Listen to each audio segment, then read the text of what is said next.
Welcome to the Unscripted SEO Interview Podcast. Yes, it's 100% unscripted, 100% unrehearsed, 100% unedited, and 100% real. I'm your host, Mark A. Preston. Our guest today is the founder and CEO of MobileMoxie and known as a mobile marketing evangelist. Please welcome Cindy Krum. Hello. Hello. For the people watching and listening to this who don't really know who you are, please could you give an overview of how you started in the industry and when it was and your journey from there to now? Yeah, sure. So I've been doing SEO for a really long time. I've been speaking about SEO and mobile SEO since about 2005. And before that, I was building websites. So yeah, I've been in the web industry and digital marketing since at least 2003, maybe even earlier than that. But now, we had the major shift that started in 2017, 2018, the shift to mobile first indexing. And that was a big deal. Before that, I was helping people with something from SEO called bidirectional annotation or optimizing MDOT sites. Now I'm focused more on understanding and entities and kind of explaining to SEOs how changes in technology and the kind of, Internet of Things and search will converge in the long run with voice and those kinds of things, and why entities are important. So the AI stuff fits in there too. It's an interesting space. It certainly is. And how do you see the mobile side of things different from how people search on desktop? Well, it used to be more different than it is now. And it used to be that desktop was more than mobile. But of course, we know that switched in about 2015, 2016.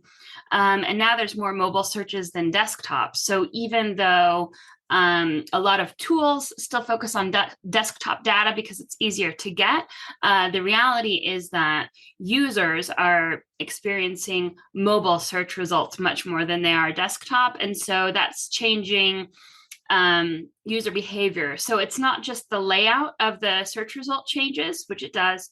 Everything's stacked. And the things that Google adds into a search result push regular results down much further, and that's much more impactful. But also things like how big the result is in a mobile search result, how much space it takes up, are there images, are there expanders, all of that can impact how many clicks you get, because our fingers kind of are naturally drawn to the interactivity and the pictures more so than just text. That's especially true on mobile. So the results do change, the layout changes, and also the propensity to click through and the user experience changes.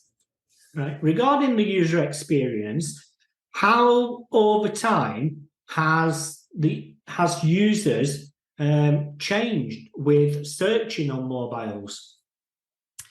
Well, it's a good question. I think it's less about users changing and more about Google changing what users are seeing, and that's changing the interaction.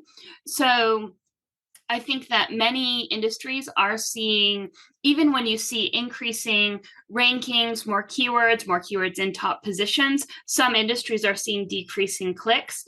And that's because the massive build out of the knowledge graph, the massive build out of people also ask, and other kinds of things that look better in a mobile search result, get more eyeballs and actually answer questions. And so the result is people have been less likely to click. Right. Now, the other day I was doing a random search for a local, not a local business, but a local entity. And I'm just looking and it was just jumbled up. It was like there was 4 ads at the top. Then there was 2 organic. Then there was the people also asked. Then under that, there was the maps. Then 7 other organic listings. And it just seems as though Google are testing lots of things at the moment on how the layout is and shifting things around a lot. What have you seen lately? Yeah, absolutely. Things are jumbled. There's a lot of testing going on. But also, I think there's we need to start talking about the elephant in the room, which is that Search Console and all of Google's reporting doesn't talk about these things that are included in the search results that push organic down. And most SEO tools don't either. They just count the way Google wants us to count. And so they say you're in position 3 or they say you're in position 2 and you think you know that what that means, but you might not if you're below 2 or 3 ads in a map pack and an app pack, or a map pack and a people also ask, or what have you. You think you know how much visibility, traffic, whatever to expect, but it's very different. And like I said, those things that Google is adding in tend to be more interactive and get more clicks, or they give the answer away from the get-go. The other thing that's happening a lot right now, and that no one's paying attention to, is Google has really been going after Amazon in the e-commerce space, adding what I call in product grids. And like a map pack goes to the GMB, the Google My Business or the Google Business Profile, the product grids, which are kind of organized through Merchant Center, they land usually on a product knowledge graph. And so there's Google getting in between your listing and the click or the final click, right? And giving you ways to transact directly through Google or with competitors. So let's say you do a search for a lawnmower. You might have a product grid with a couple different lawnmowers from a couple different sellers. You click on one that you like, and when you get to the knowledge graph, it was sold by one company, but in the knowledge graph, that company's there, and so are their competitors, and maybe their competitor has a better price, or more star rankings, or can deliver it today, or what have you. And so you have the opportunity / risk of being hijacked, your user getting hijacked on the way to try and click on your thing that your content ranked, but still they can leak out because they get to the knowledge graph and then maybe they click elsewhere, or they see a bad review and don't ever get to your site. And so how would you know that that happened? There's not great tracking on any of that. If you're looking in Merchant Center, you might have a sense for it, but you're definitely not going to get a sense for that in Search Console. And these things are hard to quantify because they come in packs of sometimes 4, sometimes 6, but sometimes there's multiple product packs in one result. So you'll have a blue link and then a 4-pack, and then 2 blue links and then a 6-pack, and then a couple more organic, and then another product grid. And so the product grid is happening 3 times in the result, with a total of, let's say, 20 or 15 possible products for someone to click on. That's more results jammed into one, or more click opportunities jammed into the same amount of space, essentially. And so the clicks are, by their nature, just going to kind of defray because you're spreading the clicks off more click opportunities, you know? Yeah, it's a wild scenario that's out there. And I think it's trying to predict impact is going harder and harder with things constantly changing. Just trying to predict it, trying to report on it. I don't see any of the top tools talking about how are we counting when there's a product grid. Do we do it like chapter and verse, like row 1, this is position 5, row 1, position 3? Like, is that how we're doing it? Or is, anyone even thinking about it? Or are we just counting this like, oh, it's just another, like people also ask, just pretend it's not there, And that's ludicrous, because whether you're there or not matters. And if you're not there and you're just below it, that matters a lot. Certainly. So regarding MobileMoxie, please could you explain what it is? MobileMoxie is the company that I started in about 2008 because mobile SEO seemed important and no one was really talking about it. And so I decided to start talking about it. And at the time, mobile SEO was quite different from traditional SEO. Now they've converged more, but then I'm focusing on more the way Google thinks of mobile compared to the way most people do. And for a while, I've been saying that Google thinks about mobile as more about being portable than about being device oriented. And so when they launched mobile first indexing, they talked about the mobile crawler, but immediately I said, no, this really seems like it's about entities and entity understanding. And why would you, like, if it's about crawling, why didn't they call it mobile first crawling instead of mobile first indexing? And what it was about entities and reorganizing the index based around entities rather than based around countries and domains. They kind of got rid of the country separations and tried to get rid of the language separations. And when you understand something at an entity level, it's language agnostic. And so keywords from every language can describe it. And that means Google can understand things in a very much more holistic way and a faster way. They can take what they know about this topic from all the languages and be like, I see, I really understand this, or these things don't match. Maybe this entity is understood differently in that place than this place. And they can get a really comprehensive understanding of the world. And it seems like that's what was going on. And the way I take mobile in mobile first indexing was that it was making the entities and the entity concepts movable, portable, exportable, like three-dimensional. It was making them real and modular rather than static and stuck in this instance, associated with this domain and what have you. Where it was saying, we know what this is in this country, let's cross apply that over there too, because we know, this translates this way, so it's probably at least related, Yeah. So mobile in that interpretation of the word is more about the portability of information and the cross application and understanding. Right.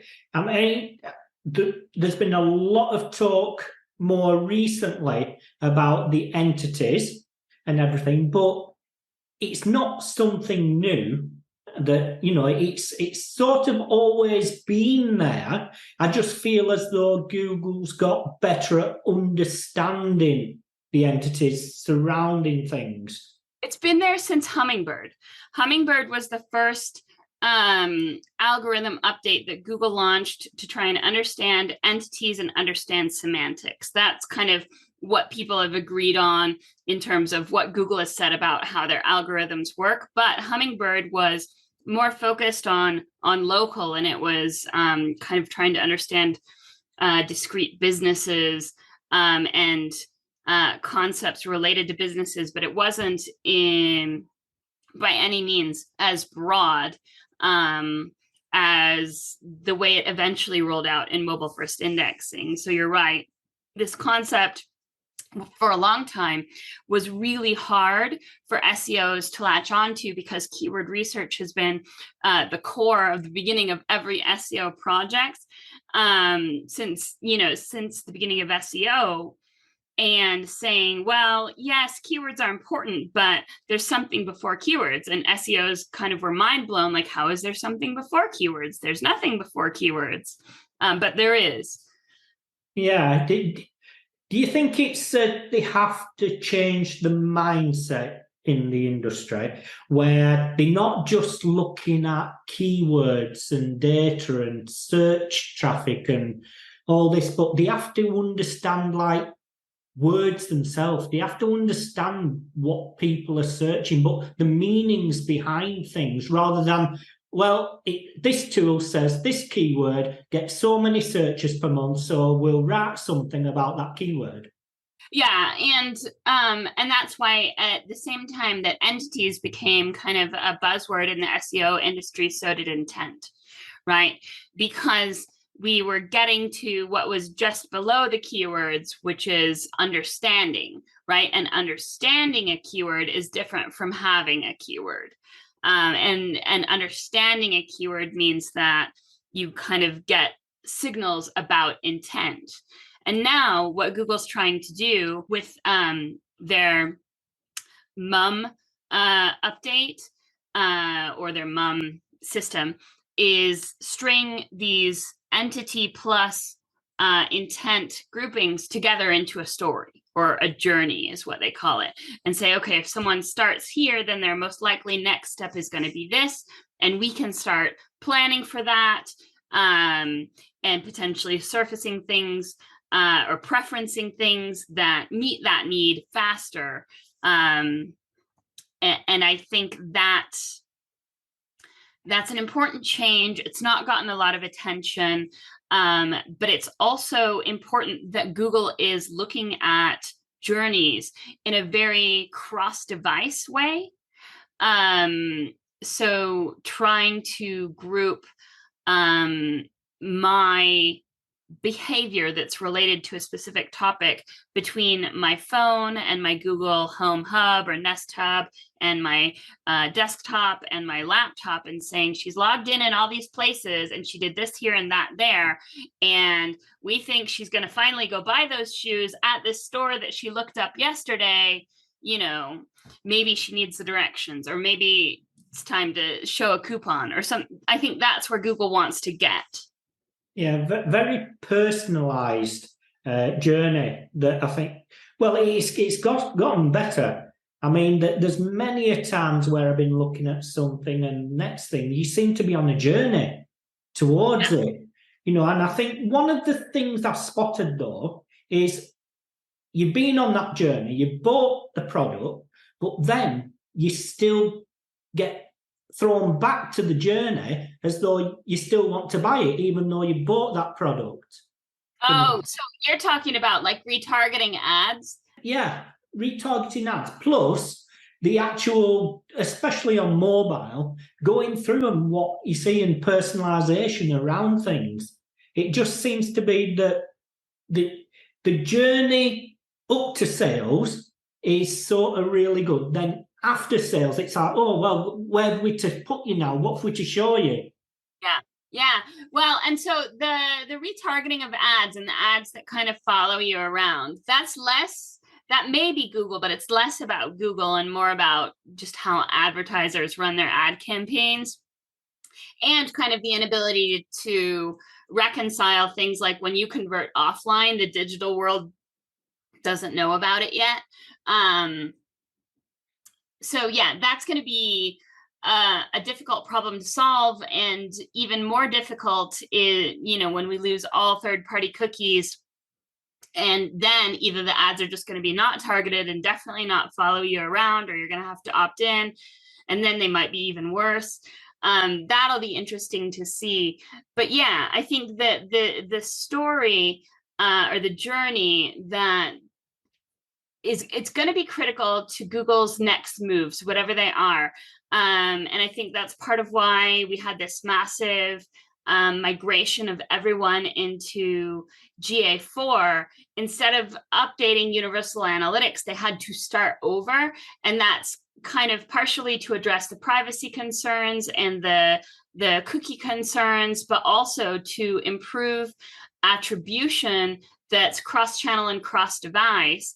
Because if Google can't prove the case with meaningful attribution, that for their ads and even organic traffic, if they can't show that what people are doing as marketers is working, even if it's a multi-step process, then they're going to lose their funding. You know, they're going to lose their base business model. So they've got to adapt. And that's why this was a horrible transition, I think, for many people. Not to say that Google didn't do a good job in the transition. I think they didn't do a great job. Maybe I think they launched GA4 before it was ready. And it still feels like it's not ready. And it's still is messing up everyone's metrics or many people's metrics. So I think that the transition and the product are both flawed right now. And that's a big threat to them in terms of, are they going to be able to do what they need to do to continue to prove that they're the best digital marketing option for advertisers and stuff like that. So that's all very interesting. And we're at this interesting kind of inflection point with AI, where again, like Google, there's a lot of pressure on Google to be innovative and cool and lead the pack, but they know where their bread is buttered. And I think their bread is buttered more on e-commerce and making things that are really trackable. And so while the SEOs are all focusing on SGE and BARD, I think Google is intentionally launching all of these shopping packs or product packs that go through, remember the Google product knowledge graph, and all of that is easier for Google to track because they own it all. Like when they keep you in their ecosystem, they can funnel that all to GA4 better than the real world. So they're trying to kind of quietly put more and more things in an ecosystem that they control, so that they can prove the profitability. Think about YouTube videos and all of this consolidation that's happening around YouTube with YouTube TV and YouTube Music, and now podcasts is getting rolled into that, and all of the entertainment space is getting put into this behemoth product that now works almost like a cable provider used to. If you're casting from your phone, you're getting TV ads just like that could have just as easily run on a cable TV network. It's sometimes very sophisticated stuff. And all that's happening and not being commented on because everyone's looking at the new shiny thing. Yes, there's certainly a new shiny thing syndrome going on. Well, I think there always has been. I think it's better to focus on this new shiny thing than tackle reality and the problem itself in the background. I mean, like for service-based businesses, what do SEOs that's working with service-based businesses need to start thinking about to protect those businesses for like the future? People tease me and have for years, but I am still bullish about voice search. I think that it's just not what they envision as voice search, but it's a real thing in terms of asking assistants, to find the nearest plumber that's still open if you have emergency plumbing problem, or find the nearest locksmith, or if it's those kinds of services. I think that's going to be huge. In terms of if Google can get the results to work and to understand voices well enough to filter things, or to track history well enough to say, well, you called this plumber last time, do you want to call them again? So I think looking out for that, or at least staying aware of it and playing with the Google Assistant devices, and especially the ones with screens. Google made a big kind of play this year at Google I/O that was related to their Krum tablets, or is it Pixel tablets? Can't remember which one. But what it was the tablet automatically comes with a docking system, and when the tablet's docked, it becomes a Nest Hub.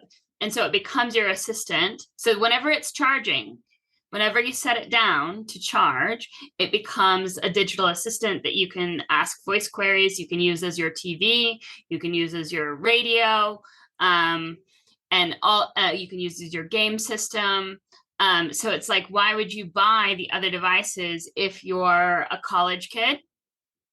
If you can have a computer, tablet, TV, game system, and all of that all in one, or all through YouTube and Google, by just paying, your $10 here and your $10 there monthly fees to YouTube and game stuff and whatever. I think the younger generations might be much more open to that. If you think about like minimalism and all of the things that are, van life, whatever, trendy, tiny houses, like they don't have time for all of those devices, and the kids don't have the money.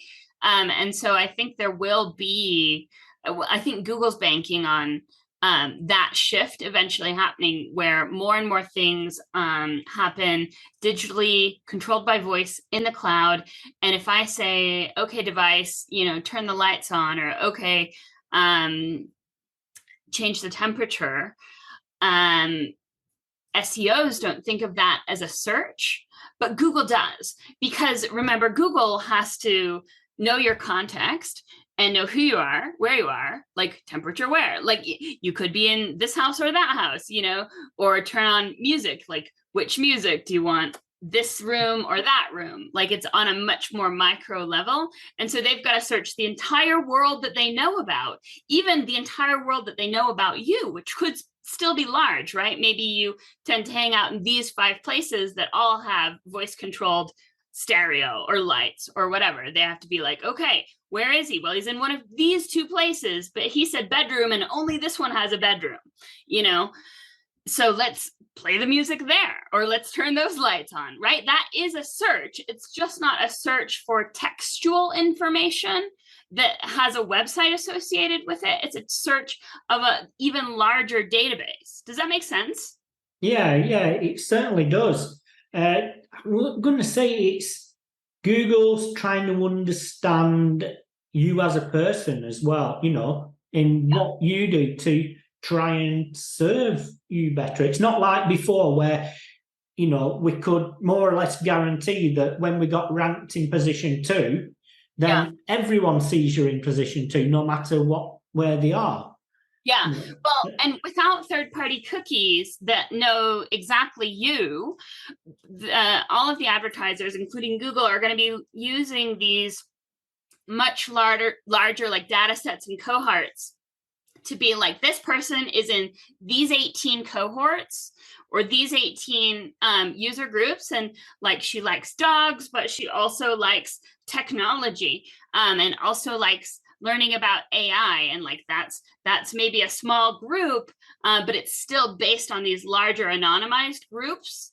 And so they say, we're going to show ads based on the larger anonymized group, and we're not going to identify her, but we're going to say there's a person and she's part of these kind of anonymized group sets.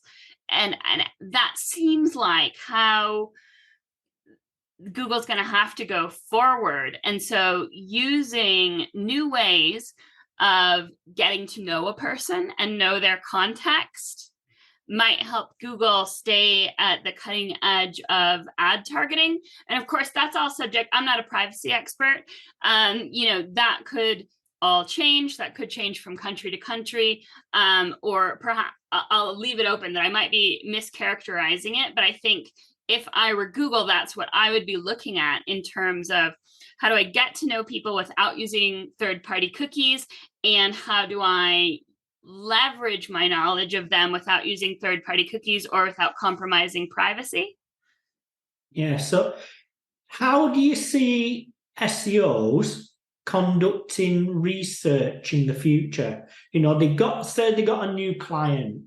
They don't have access to all their customers yet. Where should they start? What should they be thinking about especially with the mobile side of things? Well, I mean, I think it's going to be less on the SEOs, hopefully, to do that kind of research, and more on the companies to have a really strong idea of who their customers are, and profiling their customers. And even when third-party cookies are limited, you can use what you know about how a user interacts with your app and interacts with your website, and you can use that. You just can't resell it. So hopefully,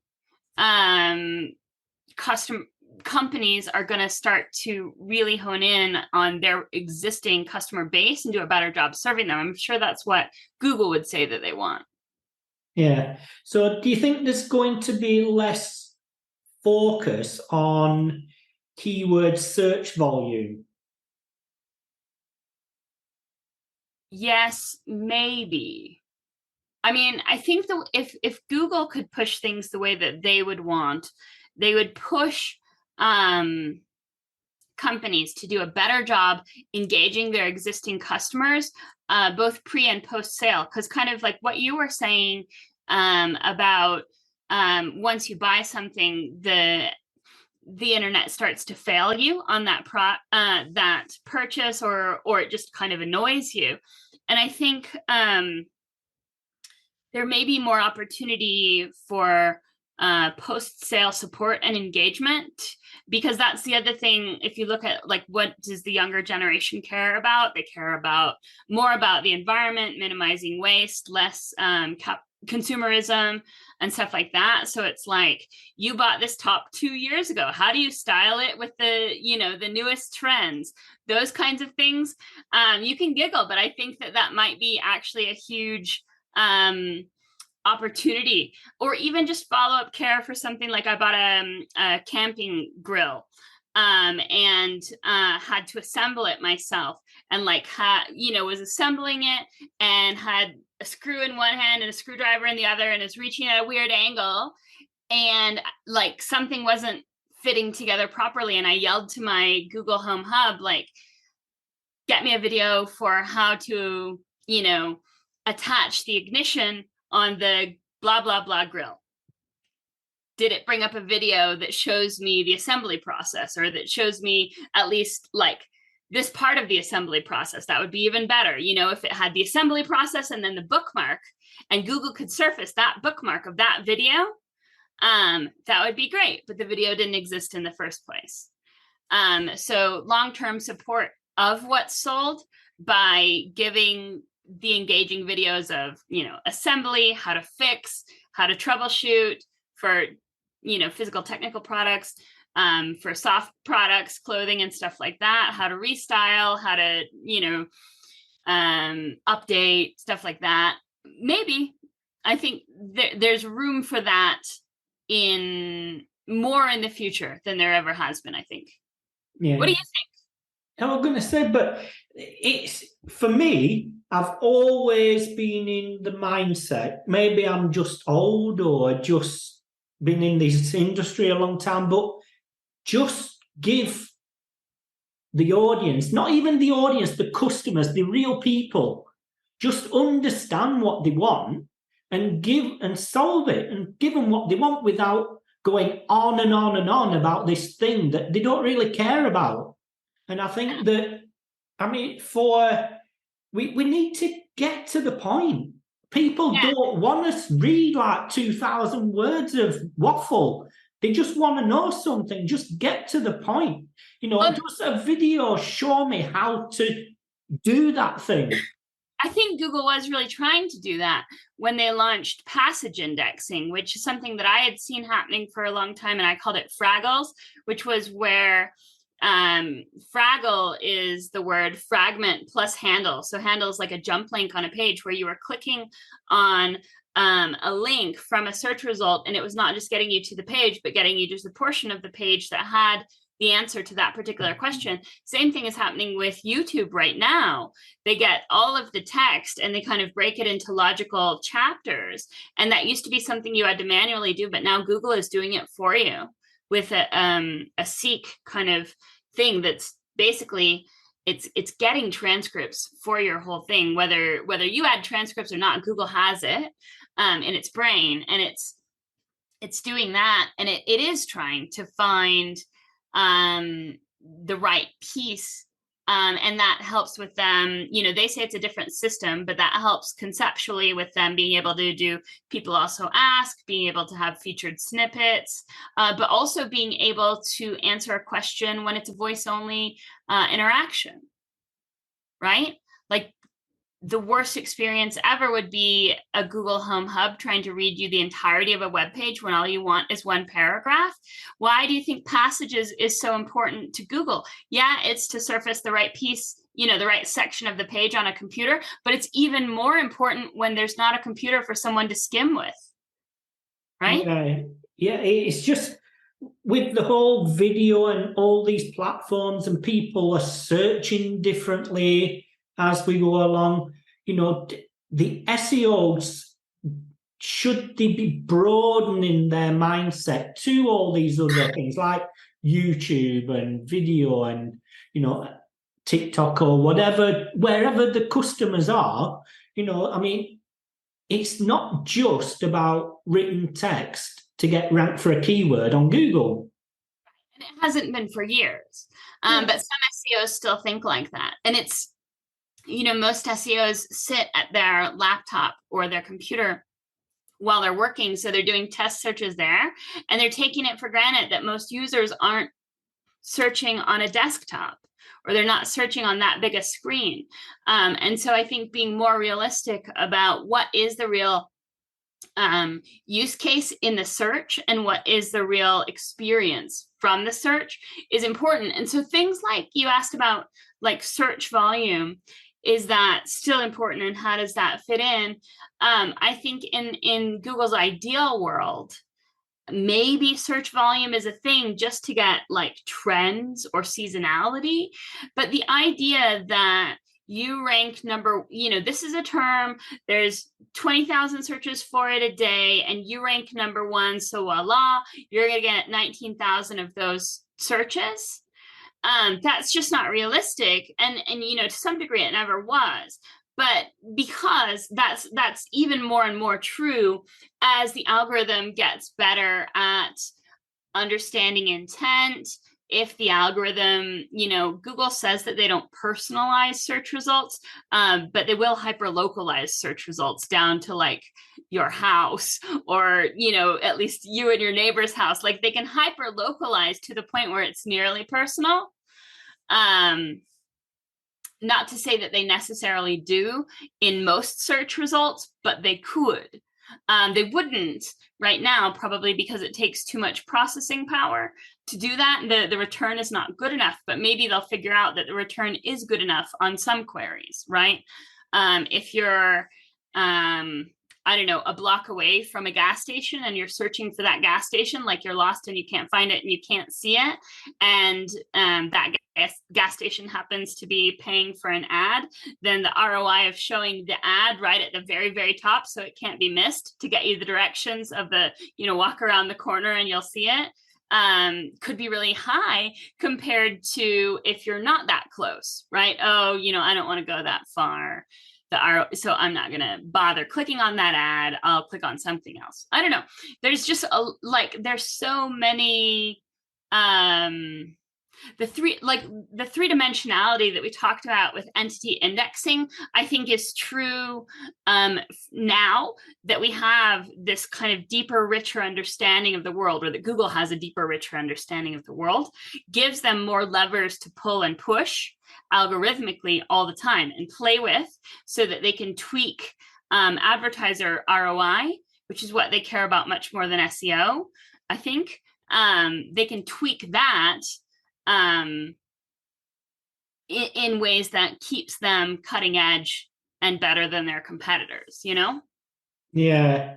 I mean, there's still a lot of SEOs I speak to, and when I'm in training sessions and everything, who are very much still in the SEO checklist mindset. Yes. It's kind of, but I'm trying to, move them on. It's not, it's not like that. Every single business and every single customer, it's all different, and like understanding, but how can we move as an industry, over to this? It's not even a new world. It's just like the same. And it's just, Google's just getting better at understanding what's happening a lot more now.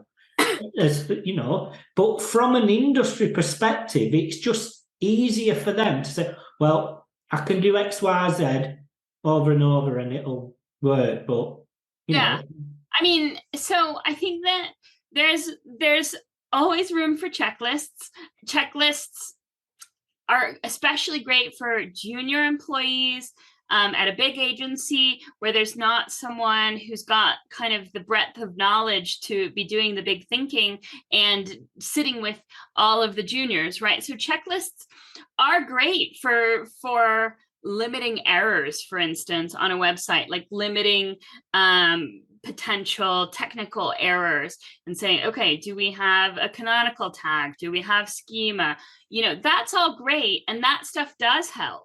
But if you want to take it, the thing is, if everyone in your industry is doing all that stuff right, then what's going to differentiate you from them? And you've got to assume that over time, the table stakes are going to change, and it's not just having a good title tag and an H1 tag that's going to win the day anymore. Everyone's leveling up.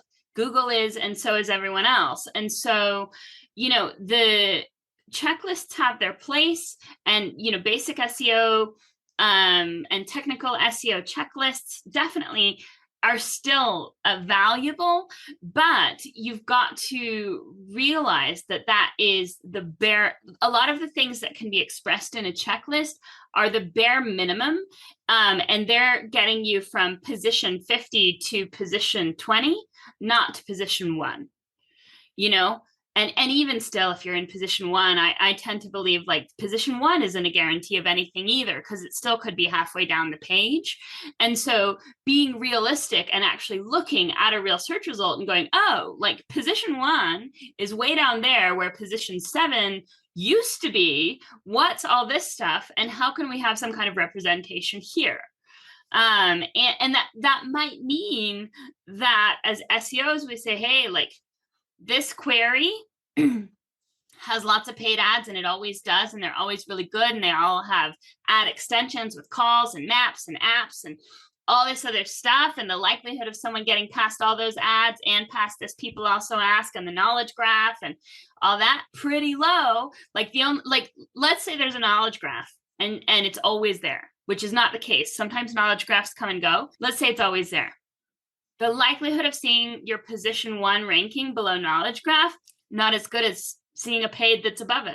I was going to say, but I mean, I speak to quite a lot of like head of SEOs, and who's basically fighting to get resource, and they're finding it a lot harder to try and predict outcomes nowadays in order to get the buy-in, and everything. And the stages, it's like before you could say, well, based on past experience, we can do this, and likelihood is we're going to get this sort of impact. But I mean, moving forward, a lot of things are constantly changing online. And a lot of things are constantly evolving. And even like with the mobile, things jumbling around all the time. I think trying to predict things to get buy-in from the CFO when they want to know is, okay, if I give you 50 grand, what impact's it going to generate? And all that side. So as far as sort of high-level SEO and getting buy-in and everything, how do you see that evolving moving forward? It's interesting because I agree, but what you're saying is actually very much in Google's best interest, right? The harder they are to predict, the better we make our websites, just trying to figure it out. But also there's an interesting aspect to the way you describe it that reminds me of the, the non-standard reward paradigm, like a slot machine. Like sometimes we do this and it works, jackpot. And then sometimes we do the exact same thing and it doesn't. And that's what keeps people addicted and trying. It almost sounds nefarious in that light. Yeah, I think there's not going to be as many guarantees, and that's why everything's getting more difficult. And I think that that's not an accident. The game is getting harder, and the people complaining about it aren't, we can complain about it for a little while, but it's not going to get us to the top. Yeah, I think moving forward, there will be an element of, CFOs, CEOs, just let's try something to see if it works a lot more. Just like your traditional, off-page PR and things like that. And I think that everything's become, trackable, and it's like, well, they want to see the stats. We spent money here. We want to see what's happened. Why has that not happened when it worked before? I think it's just going to be because things are always evolving. How search is displayed is always changing. So we can't truly start predicting things, and we have to say, well, move with the times, and at this moment, this is what's happening, and it might not be moving forward. Yeah, and it's more like regular marketing, like you said, like TV and radio. You never knew what the response rate was going to be previously. You could only guess. And so digital marketing is just getting less about knowing all the tricks and more about being a good marketer. That's what Google would say, I would imagine. Yeah, I mean, I think that's what they've been trying to get to for years. I mean, it's just marketing. The thing is, rather than trying to manipulate things for Google to think you're doing this, just do the thing right. It's just, I described it as, I've described myself as, well, I've never really, truly seen myself as a true SEO. I've just done things that gains positive impact for businesses, and it just so happens Google likes what I've been doing. Yeah, exactly. On that side. The time is rocking on, and is there anything that we haven't covered yet that you believe is really important for people to understand? The only other thing I would mention is that you asked about my company. We do have a tool set that helps you visualize search results from anywhere in the world, on mobile and desktop, on different size phones, different operating systems. And I did that specifically because I wanted to see how search results and knowledge graph, and people also ask, were changing, not just from country to country, but from one location in a country to another, from iOS to Android, from large phone to big phone, from new phone to old phone. And they do change on all of those dimensions, as well as just things like language settings. And I would guess Google's going to get more aggressive about changing things towards time of day, right? If you search for, let's say, American Eagle, this is an example I give a lot. American Eagle in the US is a bird, but also a store, right? A clothing store. If you search for American Eagle past 9 p.m. when shops are closed, maybe they lean more towards Wikipedia, about the bird or stuff like that. Like, there's so many dimensions that can change the result of a search result that Google hasn't even tapped into for organic. So I think it's important. I made those tools so that people can test. There are free versions of them. There are Krum plugins to play with.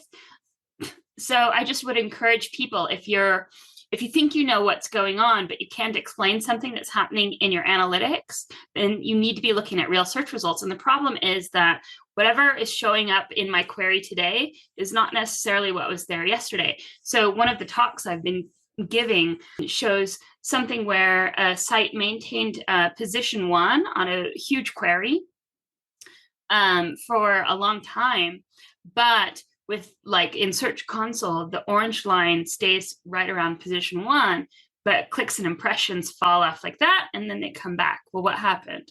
Well, Google had a time a time-boxed knowledge graph because the query was football and it was the World Cup. And during the World Cup, Google re-understood the word query for football to mean FIFA, not the game football. And so while they had been showing a small knowledge graph with, game rules and stuff like that anyone who played the game might want, during the World Cup, they re-understood the query to mean FIFA, and they showed a 2-mile long knowledge graph that had videos and expanders and all that stuff, right? And then it went away. Now, if I only notice that after it's gone away, how am I going to know what happened over time, daily, weekly, or monthly?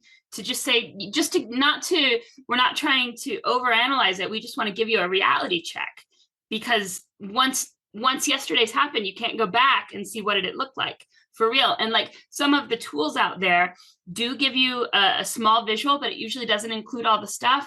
And it's usually straight from Google's API, which they've said outwardly, like Google said they muck with the API, so it's not a perfect representation. But on my tools, you're getting what a real phone would get. Yeah, that do you know what? That's so interesting. And yeah, people don't usually, SEOs don't usually think in that way. It's all one-dimensional, like what time of day, what's happening in the world, what's going on, that kind of approach. So your tool, where can people find or sign up to your tool? They can get the plugins to try the tools from the Krum plugin store. They're called the SERPerator is one of them, and the Pagescope does essentially the same thing, but it looks at a page, like a landing page on your site, your competitor's site, whatever. And in the paid tools, it captures the code, so you can compare. Like if you have dev teams that go rogue and like make changes without asking permission, which I know I do. I capture now a record of rendered and unrendered code for mobile and desktop for all the key landing pages. So if all of a sudden we tank on our schema stuff, then I know to go and look, is the schema still there? No, okay. When did it fall out of the code? Oh, here, and I can say, who made this update? Okay, that screwed something up, and so we can actually get more accountability and relatability. So the two tools are the Pagescope and the SERPerator. If you search for those words, they're made up. So I rank for number 1 for them because it's easy to rank for a word that you make up. And either the Krum plugin or my actual tools on MobileMoxie.com will show up. Wonderful. And on that note, where can people find you, and what sort of conversations would you like to have? Let's see. I am still a staunch holdout on Twitter. I hope that it comes back to its previous glory. So I'm Suzix on Twitter, SUZZICKS. And that's where I'm easiest to reach. So connect with me there. We offer expert consulting of all different levels. I work with huge companies around the world, but also sometimes small companies. And I love solving hard problems. I love investigating and finding answers that other people can't find. So if you're stuck, and instead of throwing up your hands and being like, well, we'll never know, if you really want to know, that's where I'm great to pull in. And on that note, many, many thanks for joining us. Yes, thanks. You've been listening to the Unscripted SEO Interview Podcast with me, Mark A. Preston. Join us next time as I interview more top SEO professionals.